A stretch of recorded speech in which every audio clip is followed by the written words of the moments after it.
Hi everyone, nice to be here at this DeFi panel over here.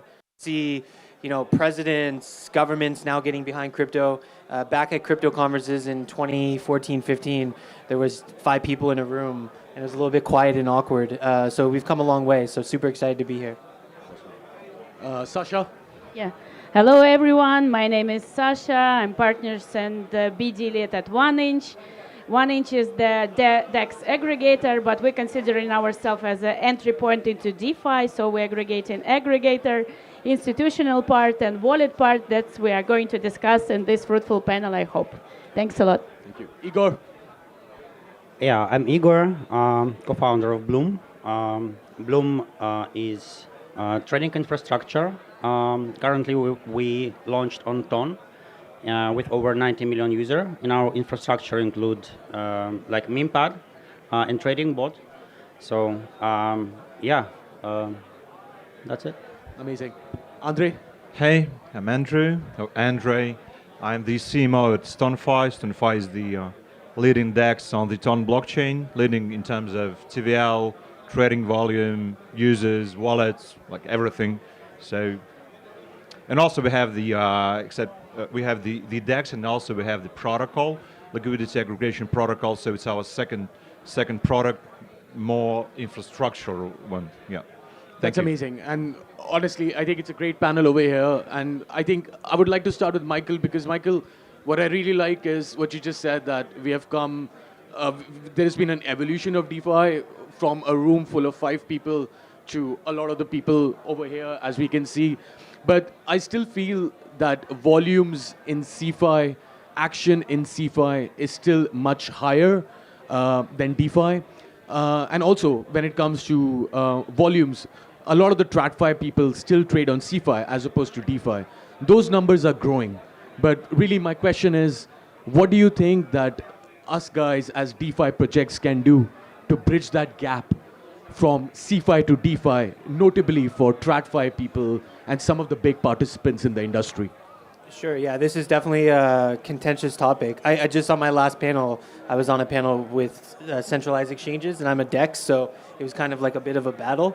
I think that centralized exchanges, first of all, they kind of simplified UI, UX, and this is a conversation that people have all the time, is that centralized exchange is much easier than decentralized exchanges. Perhaps maybe that's to a Web 2 user or someone newly onboarded into Web 3, but for someone like myself, I find DEXs to be much easier. I don't have to KYC. I don't like to KYC. I have my wallet address. I can easily withdraw, deposit funds, similar to a centralized exchange. So I think that how do we onboard the non-native Web 3 user into DEXs? That's the real question. And I think obviously UI, UX is a big part. Vanilla Finance, we focus heavily on simplifying those things. I also think that before things like Jupiter and AMAs, there was a huge liquidity problem in the DEX space, where centralized exchanges didn't have that issue. But Jupiter, Radium, a lot of these types of products, companies really solved that problem. So now we are starting to see a shift where DEXs are really taking more liquidity from centralized exchanges, but I also don't think it's a battle. It's not DEXs versus SEXs, right? It shouldn't be like that. In fact, if we look at OKX, they now provide DEX solutions for actually DEXs to pull liquidity from. So we source a lot of our liquidity on our DEX from OKX wallet and OKX DEX. So actually, it's a matter of us working together and not necessarily saying which one is going to reign supreme. That's not the point. Yeah. If you don't mind, I'll jump in here, and I absolutely agree. So the way how basically exchange and swaps revolving is that we started from just P2P when we were looking for someone who can exchange the crypto to fiat money. Then it was the crypto processing part. Then the DEXs started to be existing, and this is where we improved this user experience. And then the aggregators like 1inch and Jupiter, as you mentioned, where people already got this access to the much more liquidity. And in terms of this, basically, a way on how to swap, there is also right now several ways where we are not just, for example, on 1inch part covering just liquidity from the DEXs. through the intent-based atomic swap solutions right now, you can cover the basically liquidity from both centralized exchanges and decentralized exchanges. And answering your question is basically to improve in tech, intent-based specific, for example, where you already have the swap solution, which basically aggregate both centralized and decentralized liquidity. And the only issue were also like to make it cross-chain, and now it's also existing on the market. And one more thing and thought that I want to also add to Michael's point is that, yes, the question is how do we onboard those users? And where is the basically how we can get the users from CeFi to DeFi, and the way how we can do it is to basically communicate properly. So do the improve UX, but also do the clear communication with the audience in terms of the benefits. Yes, self-custody. What else basically? Be the owner of your keys. What are the basically weaknesses and bottlenecks in using the centralized liquidity? This what all we have to basically focus, and this is one of the points that I want to mention. That's amazing. Igor, would love to understand from you, from your perspective as... Yeah, I agree with previous speakers that first, I think it's ease of use. So currently, I think we have two parts here, user experience and technical side. So on user experience side, we have to remove all these complexity layers. We have to, and we only can do it on a tech side. So we have to make sure that user can create wallet smoothly. We can make sure that it's equally fast as CeFi. So and it's available like cross-chain. As far as we have wallet infrastructure well developed, so I think we will see the DeFi will grow as well in terms of volumes, because just much more people will be able to use it. Because I think main barrier right now is just, okay, people do not understand how to manage DeFi. They have to create a wallet somewhere, they have to buy tokens, they have to think and find some like exchanges, like protocols to do something. It's so complex, so for regular people. So as far as we eliminate these barriers and people, okay, like I want to exchange like one SOL to USDT, and I shouldn't care about like, or what kind of USDT, right? On which network, like on Ethereum, on Tron, or somewhere else on Ton. So it's kind of super difficult. And as far as we have a really well-developed system in terms of user experience and backend infrastructure, I think that's when we will see it. But thing is, as far as we know, it's kind of trend is going higher. So more and more people joining. And one of the key technologies is MPC. So I think as MPC will be released, it's kind of a good balance between self-custody and centralized custody. So basically, you have three ways of where your key is stored, right? It's kind of exchange, it's you, and some like partner who's like independent. So, and people will much less care about like how they should protect their private keys, because it's in 2025, like nobody write like seed phrase manually on a paper. That's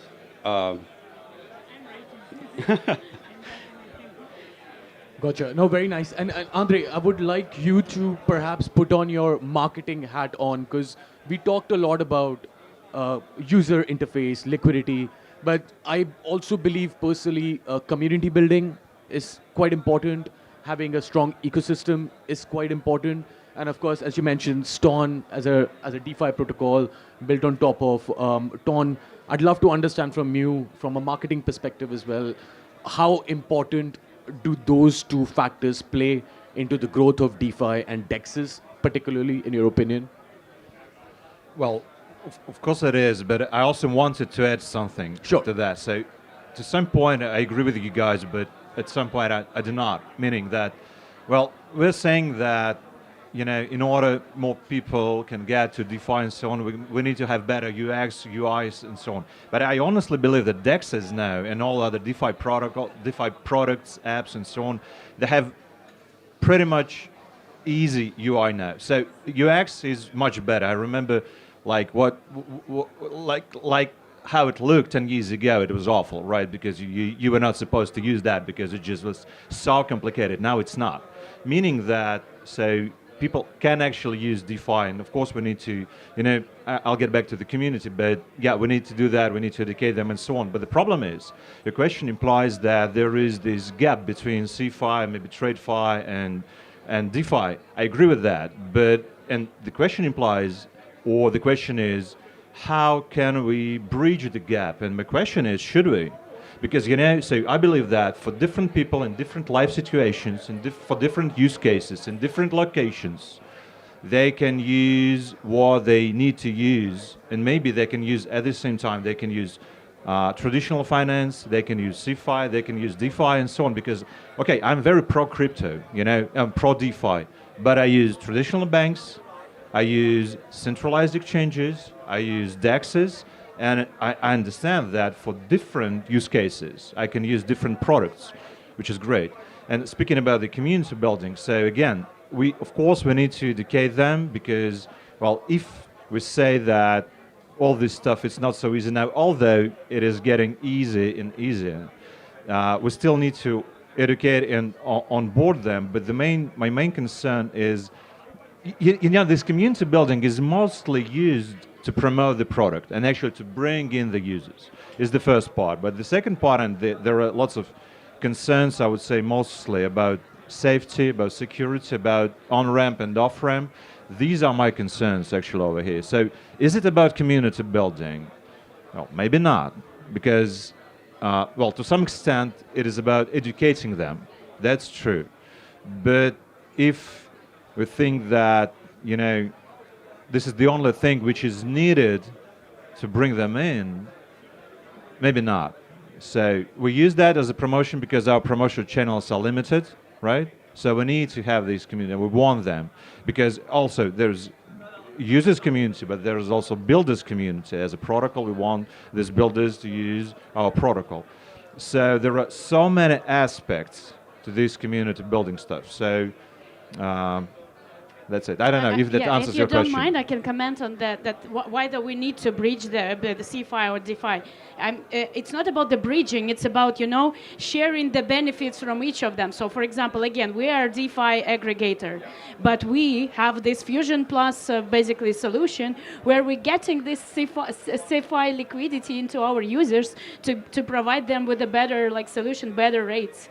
So we're just getting this part of this centralized, basically CeFi through our resolvers to get this better rate. On the other side, you can see Binance Web3 wallet, OKX Web3 wallet. There is other Web3 wallets who want to have their Web3 wallet for some reason, meaning that they want to get these benefits from using DeFi. So I'm not saying let's not bridge, but let's just use the benefits from each other and make the community happen and bring the first billion users into our world and share this market together. That's what I agree with you. I agree with you in terms of liquidity and so on. That's why we're building the protocol, because we want to, this fragmented liquidity. We think that it is broken. We want to fix that. So in terms of liquidity, yes, I agree with you. But speaking about okay, guys, we want everybody stop using CeFi. No, it's not my goal. They can use it because sometimes it is better to use a centralized exchange for different purposes, different use cases. Right. No, I love that. And I think just going to tie it up with some of the points that you guys raised. I like what Michael said as well about how you guys partner up with the CeFi venues as well. So I do agree. I think CeFi and DeFi are going to coexist. And I think this interoperability is super important. Even at DYDX, we partner up with so many CeFi and Web3 wallets to be able to grow this ecosystem. I guess on that point, my question is, how do we make sure that our platforms and our DeFi protocols ensure interoperability while also maintaining our unique selling point, our USP? Because what you just said, Andre, that community building is important. It's a bit of a marketing tool as well. But I think at the same time, this community is also should not be ring-fenced. Would you agree? It should not be ring-fenced. It should be allowed to interact with CeFi platforms, as I said. So really the question is for you guys, how can we ensure interoperability while ensuring that our platforms deliver the unique selling point and added value to the community? I can start here. So basically, like when it comes to even cross-chain or like bridging, everyone using different innovative solutions.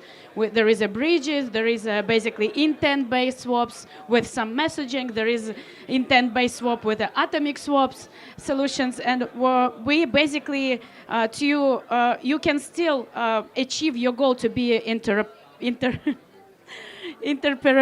It's a long word. You know what I mean, but through different ways.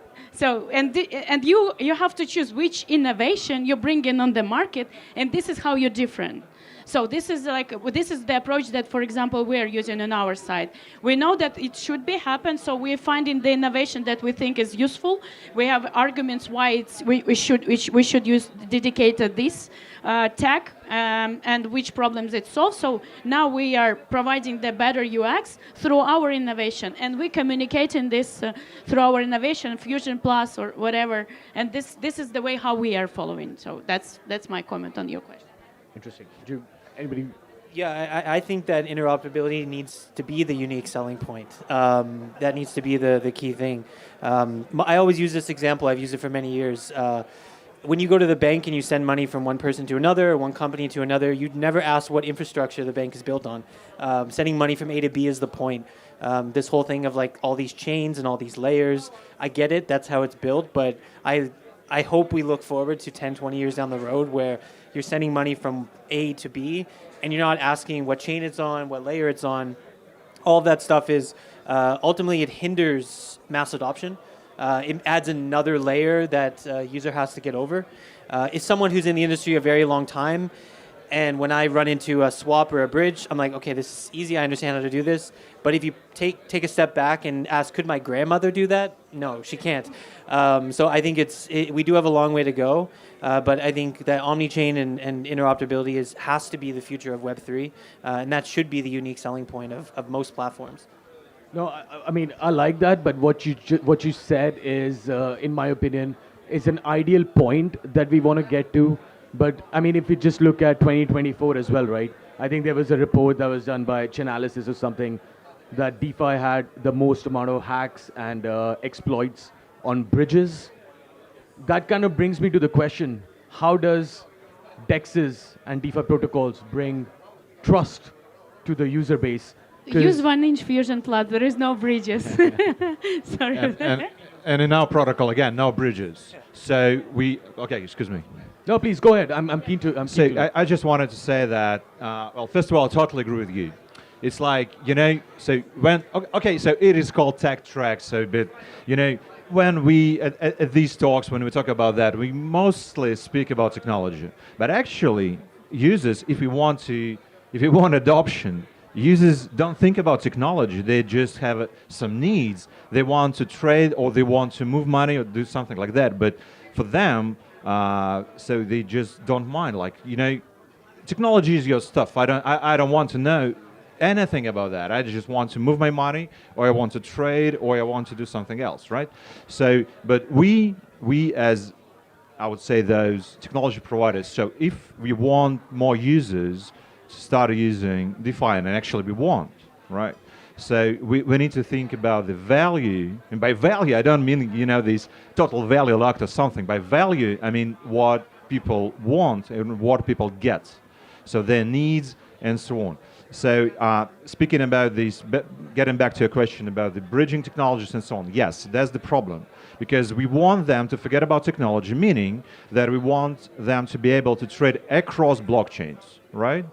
But we cannot use bridges, because why? Because it's not so safe. Because if they start doing that, if they face any issues, at that point they will stop using that. So that's why, again, like you do and we do, so we build these cross-chain solutions which won't use bridges, but it's not the thing that we actually want to communicate to the mass consumer, because we just want mass consumer to use the product when they need it, and that's it. Don't think about the technology at all.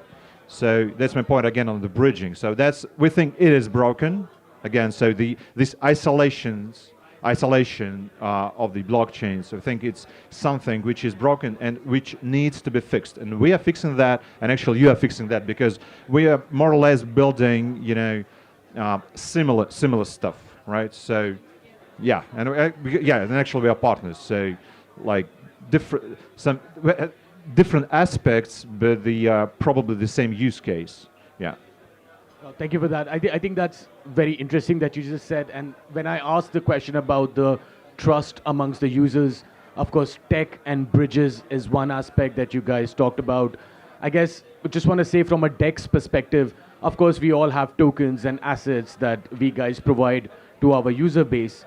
Comparing that to the CeFi venue, I also think what DeFi can do is eliminate a lot of frictions and conflict of users that they have. Just taking listing as an example, and I'm sure you guys have been following on Twitter and the crypto news that some of the sexes and CeFi venues have broken listing processes and not trustworthy listing processes. So keen to understand that. So just on the DYDX side, we have done permissionless listing, so anybody can come and list anything. On that aspect of what other from the user feature level can we provide to our users to eliminate those frictions that today exist in sexes that we can do differently from a DEX level, from a DeFi level for our user bases? Any ideas, any innovative thoughts that you guys can share with us for the user base and for the DeFi community? Yeah, I can go first. I've worked in the centralized exchange industry before, so I can kind of speak what it's like from the platform side versus the user side. The users may look at how the centralized exchanges list tokens and might think it's unfair. And I'm not speaking broadly because every single centralized exchange chooses how to list their tokens differently. But I think that every centralized exchange looks at how to evaluate tokens, right? If you look at OKX, people might say, well, it's unfair on how you can list on OKX. But actually, it's quite fair. You don't pay for it. You just have to be really, really good, have a massive community, have great influence, and then they'll find you. So some projects will say, well, I have no chance to list on OKX. Do better, right? Sorry to be blunt, but do better. Binance, people say that's not fair to list on Binance. I think all these exchanges, the user's perspective of it is totally different than actually the platform. I'm not trying to defend exchanges, but I think that there is a gap of communication there. When it comes to DEXs, the problem that DEXs have is they list too many tokens, right? The whole point of centralized exchanges is that they list, like they're supposed to list a few amount of good tokens per month or per quarter. There are some exchanges that list way more than they should because they're trying to jump on the meme coin wagon, which is a totally different strategy. That's fine. But I think that with DEXs, it's too many tokens coming live all at once, and we're not able to focus on what's the one I should put my money into, right? Like with Binance, it's clear cut. When a token lists on Binance, if you get in early, you're probably going to make money. That's not financial advice, but we have probably 30 seconds left. If anybody has any last words to say, I know we can go on and on, but any last words anybody has to say? Just one advice, guys. If we all here like for crypto, and even like when you drive in the taxi, you go into cafe, I always asking you to educate people behind you so we can bring more masses. Today, at least one person educate them on how to use DeFi. So tomorrow we have 100 more people, and the day after tomorrow we have 200 more people. Use your time, 1 minute, to just onboard the people into DeFi so we can make our dreams happen. That's my comment. Speaking of Uber, we're actually running Uber ads. So if you see, I'm in a Uber ads only for Uber Black, by the way. So you got to be rich. So, but you see our ads, so we're educating. I think that's a very perfect point to close this panel. So thank you everyone for participating in this panel.